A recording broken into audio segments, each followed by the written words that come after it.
السلام علیکم ورحمۃ اللہ وبرکاتہ۔ عزیز طلباء، آج ہم جماعت نحم کے نئے نصاب میں سے پہلی نظم حمد کا مطالعہ کریں گے۔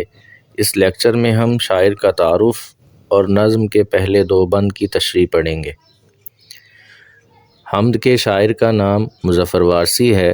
یہ ایک عظیم شاعر اور نیک دل انسان بھی ہیں، جنہوں نے اپنی حمدیہ شاعری کے ذریعے اللہ تعالیٰ کی محبت اور عظمت کو اپنی دل نشین زبان میں پیش کیا ہے۔ اب چلتے ہیں ان کے تعارف کی جانب۔ دیکھتے ہیں جی، ان کا اصل نام محمد الدین احمد صدیقی ہے۔ قلمی نام مظفر وارثی۔ جائے ولادت یہ میرٹھ یو پی میں پیدا ہوئے تھے اور ابتدائی تعلیم بھی وہیں سے حاصل کی تھی۔ پاکستان کے قیام کے بعد کراچی میں سکونت اختیار کی اور 1950 میں شاعری کا باقاعدہ آغاز کیا۔ ان کے کلام کی وجہ شہرت حمد اور نعت ہی رہی ہے، اور مشہور کلام کا ایک حصہ یہاں پر دیا گیا ہے۔ اے خدا وہی خدا ہے، میرا پیغمبر عظیم تر ہے۔ 1988 میں حکومت پاکستان کی طرف سے پرائڈ آف پرفارمنس سے نوازا گیا۔ ان کی تصانیف دیکھتے ہیں تو ان کی تصانیف میں باب حرم، لہجہ، نور ازل، الحمد، کعبہ عشق، لا شریک، دل سے در نبی تک اور میرے اچھے رسول اور ان کا تمام کلام کلیات مظفر وارثی میں موجود ہے۔ 2011 میں لاہور میں وفات پائی۔ اب ہم چلتے ہیں اپنے اصل موضوع کی جانب۔ ان کی نظم کا پہلا بند ہے: یہ زمیں یہ فلک، ان سے آگے تلک، جتنی دنیائیں ہیں سب میں تیری جھلک، سب سے لیکن جدا، اے خدا اے خدا۔ نظم کی تشریح لکھنی ہے تو سب سے پہلے ہم نے شعر لکھنا ہے۔ شعر لکھنے کے بعد حوالہ نظم دینا ہے۔ حوالہ نظم میں دو چیزیں ہوں گی: نظم کا عنوان، شاعر کا نام۔ تو جس طرح آپ کے سامنے ہے کہ نظم کا عنوان حمد ہے اور شاعر کا نام مظفر وارثی، تو اس بند کا سب سے پہلے ہم مفہوم دیکھ لیتے ہیں۔ بیان کرتے ہیں: اے خدا، یہ زمین اور آسمان اور ان سے آگے جتنی بھی دنیائیں ہیں سب میں تیری جھلک نظر آتی ہے اور تو سب سے جدا ہے۔ تشریح میں دیکھیں، مظفر وارثی نے انسان کی روحانی اور فکری حدود کو بیان کیا ہے اور اس بات کا اشارہ کیا ہے کہ انسان کی حقیقت اور کائنات کی حقیقت سے آگے کچھ ایسا ہے جو ہماری سمجھ سے باہر ہے۔ وہ خدا کی عظمت اور اس کی موجودگی ہے۔ شاعر نے ابتدائی مصرعے میں خدا کی عظمت، اس کی حقیقت اور اس کی موجودگی کو مختلف جہتوں سے بیان کیا ہے کہ انسان کی نظر میں یہ دنیا اور کائنات اس کی حقیقت ہے، لیکن پھر اس کے آگے کچھ اور ہے جو ہمارے ادراک سے باہر ہے۔ یہ اشارہ ہے کہ مادی دنیا کی اس سطح سے آگے خدا کی حقیقت اور اس کا راز ہے جسے ہم پوری طرح سے نہیں سمجھ سکتے۔ شاعر کائنات کی حقیقت سے بڑھ کر ایک ابدی اور غیر مادی حقیقت کی طرف اشارہ کر رہا ہے جو خدا کی موجودگی کو ظاہر کرتی ہے۔ جس طرح شاعر کہتے ہیں، اکبر الہ آبادی اس کو یوں بیان کرتے ہیں: بس جان گیا میں تیری پہچان یہی ہے، جو دل میں تو آتا ہے سمجھ میں نہیں آتا۔ اسی طرح ہی مزید شاعر بیان کرتے ہیں کہ خدا کی جھلک یا نشانیاں نہ صرف اس دنیا میں بلکہ تمام کائنات کی دنیاؤں میں موجود ہیں۔ ہر چیز میں خدا کی ذات کی ایک جھلک دکھائی دیتی ہے، چاہے وہ انسان ہو یا غیر انسان، زمین ہو یا آسمان۔ خدا کی عظمت اور اس کی بے پناہ تخلیقی قوت ظاہر ہوتی ہے جو ہر چیز میں موجود ہے۔ شاعر مزید بیان کرتا ہے، کہتا ہے: گل گنچے آفتاب، شفق، چاند، کہکشاں، ایسی کوئی بھی چیز نہیں جس میں تو نہ ہو۔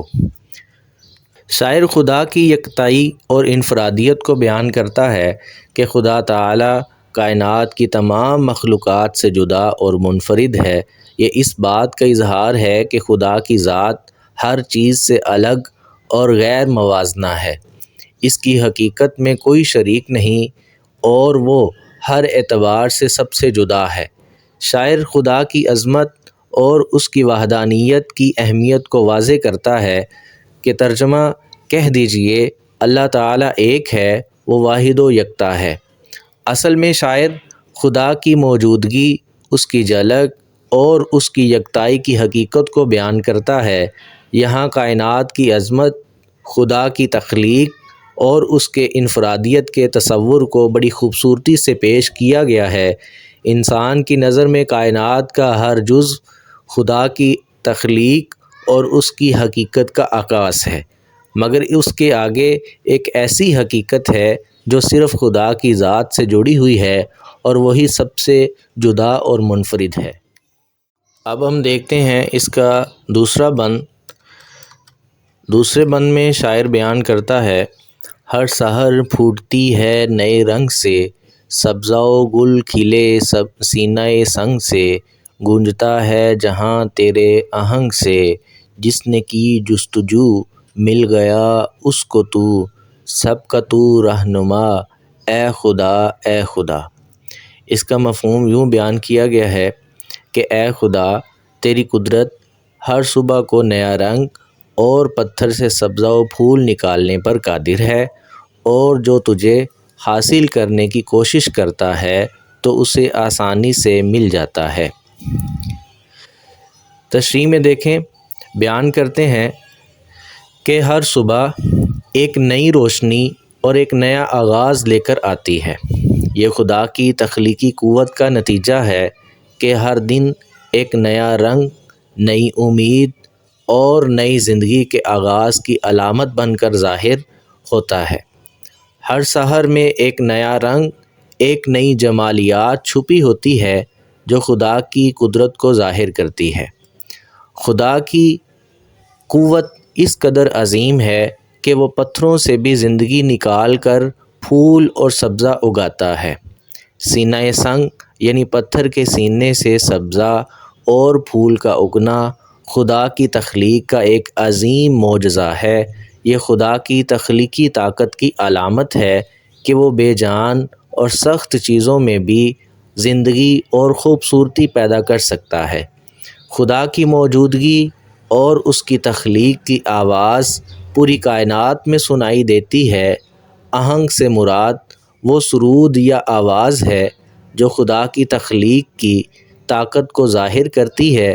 کائنات کا ہر حصہ، ہر عنصر اس آہنگ میں گونج رہا ہے اور خدا کی موجودگی کی گواہی دے رہا ہے۔ جس طرح شاعر بیان کرتا ہے، جگ میں آ کر ادھر ادھر دیکھا، تو ہی آیا نظر جدھر دیکھا۔ جو شخص سچائی کی جستجو کرتا ہے وہ آخر کار خدا تک پہنچتا ہے۔ یہ ایک روحانی حقیقت ہے کہ جو شخص ایمان، سچائی اور محبت کے ساتھ خدا کی تلاش میں نکلتا ہے وہ خدا کا قرب پا لیتا ہے۔ خدا ہی تمام مخلوقات کا رہبر اور رہنما ہے۔ وہ تمام انسانوں اور مخلوقات کی ہدایت کرتا ہے۔ اس کا علم اور اس کی رہنمائی ہر کسی کو زندگی کے صحیح راستے پر چلنے کے لیے رہنمائی فراہم کرتی ہے۔ جیسا کہ شاعر بیان کرتے ہیں، میرے اللہ برائی سے بچانا مجھ کو، نیک جو راہ ہو اسی راہ پہ چلانا مجھ کو۔ مظفر وارثی خدا کی تخلیقی قوت اور اس کی ہدایت کو بیان کر رہا ہے۔ ہر صبح، ہر لمحہ خدا کی تخلیق میں نیا رنگ اور نئی روشنی ہے۔ اس کا اثر ہر شے میں موجود ہے، چاہے وہ سنگ ہو یا سبزہ، خدا کی موجودگی ہر جگہ ہے۔ جو شخص سچائی کی تلاش کرتا ہے وہ خدا کو پاتا ہے، اور خدا ہی انسان کا رہنما ہے جو اس کی رہنمائی کرتا ہے۔ مجموعی طور پر یہ نظم خدا کی عظمت اور اس کی تخلیق کی قوت کو بیان کرتی ہے اور انسان کو خدا کی ہدایت کی طرف رہنمائی دیتی ہے۔ بقیہ تشریح اگلی ویڈیو میں انشاءاللہ۔ اللہ تعالی ہم سب کا حامی و ناصر ہو، آمین۔ اللہ حافظ۔